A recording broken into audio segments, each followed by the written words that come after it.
महाराज जी, शादी को मेरी 1 साल हो गई है और हम दोनों ब्रह्मचर्य से रहते हैं, तो इससे मेरे पतिव्रता धर्म में कोई व्यवधान तो नहीं होगा?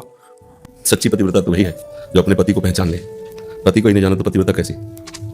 सच्चा पति कौन है? शरीर थोड़ी है। शरीर तो नाशवान है, परिवर्तनशील है, पांच भौतिक है, ये हमारा पति हो ही नहीं सकता। उसके अंदर जो चैतन्य घन है वो प्रभु है, दूसरा कोई नहीं। और प्रभु किसी भी कामना से पीड़ित नहीं होते। प्रभु तो पूर्ण काम है।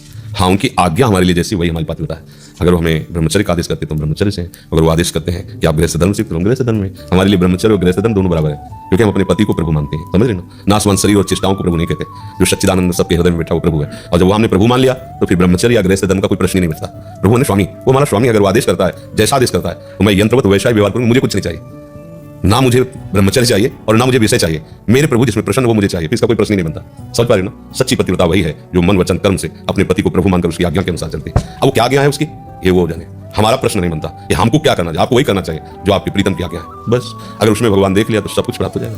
क्योंकि भगवान जब हम एक विग्रह में, एक शिला में, एक मृत्तिका में, मूर्ति में, हम चाहे मिट्टी की मूर्ति हो, चाहे काष्ठ की मूर्ति हो, चाहे पाषाण की मूर्ति हो, उसमें अपना भाव कर लेते हैं भगवान है तो मुझे भगवान मिल जाता है। तो अपने पति में भगवान जो है उसमें अगर मान ले तो क्या परेशानी है? अब मेरे भगवान कह रहे हैं कि मुझे ऐसा व्यवहार चाहिए आपका, आप कौन? मैं तो ऐसा व्यवहार करूंगा। तो फिर आपने अभी प्रभु माना ही नहीं।